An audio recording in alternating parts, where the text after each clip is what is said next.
Hey everyone, welcome back to another episode. It's Ryan Rice here. So I want to go over with you while I wait for things to defrost because it's really cold out. I want to go over with you how I anchor my kayak.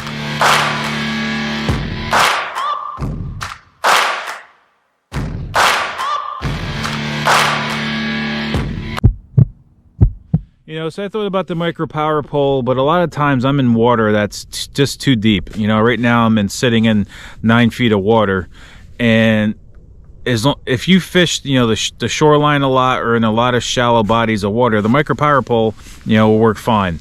But I just wanted something simple that I could anchor in no matter what depth I'm in. So I ended up going with the Anchor Wizard, and as you can see right here, I have it mounted on part of my landing gear for my Boondocks landing gear, and I also had to make a little bit of a support for it, which I'll show you a little closer up later on.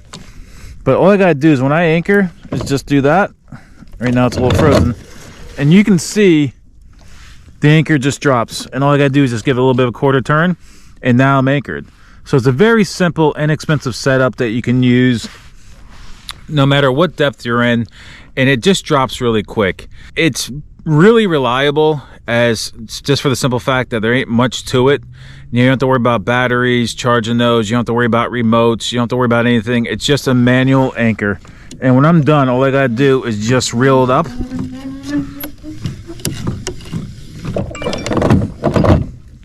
And that's it. And you can see how I store it on the back of my boat. It's just sitting right there. So it's a really simple, easy setup, and I've been using it now for about 6 years, and I really like it. It just keeps things simple. I've had one time on the water where it has the screw came loose, but I was able to fix it when I got back to shore. I actually could have fixed it on the water if I actually had a Phillips head with me. So now I keep a screwdriver with me just in case I have to do that setup, fix it while I'm on the water. But, I'll show you how I mounted it in the back. I'll show you the support for it.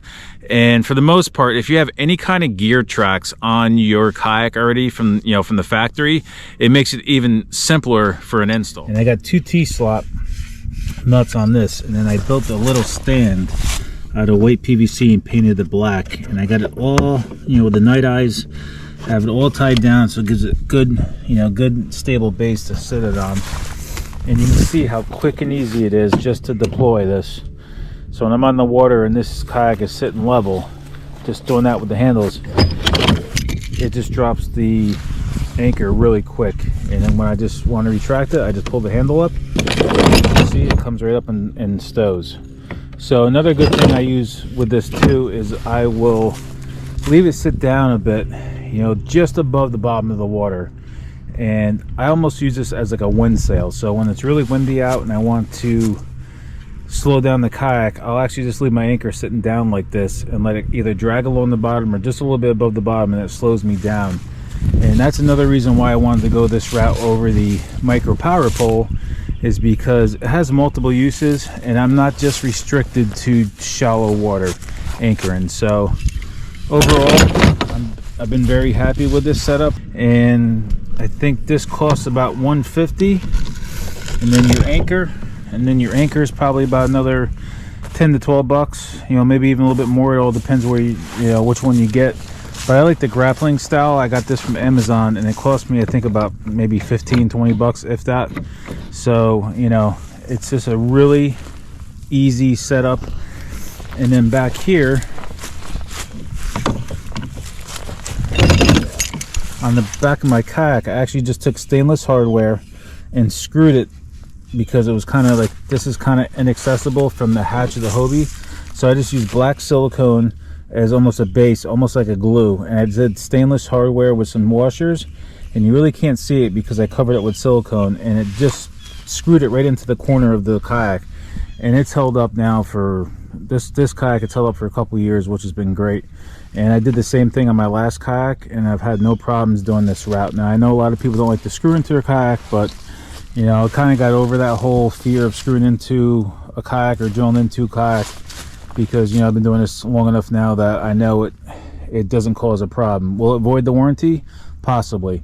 But you know, when you do this all the time, you kind of not really worry about that stuff anymore. You just want, you know, things to work, and that's it. So once again, it gives me everything.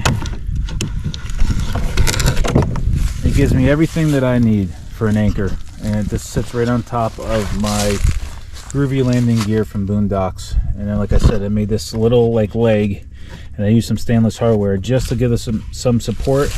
And I tied it down to where the your paddles usually sit for the you know, in the Hobie. It's where it comes like little paddle holders when you break it down.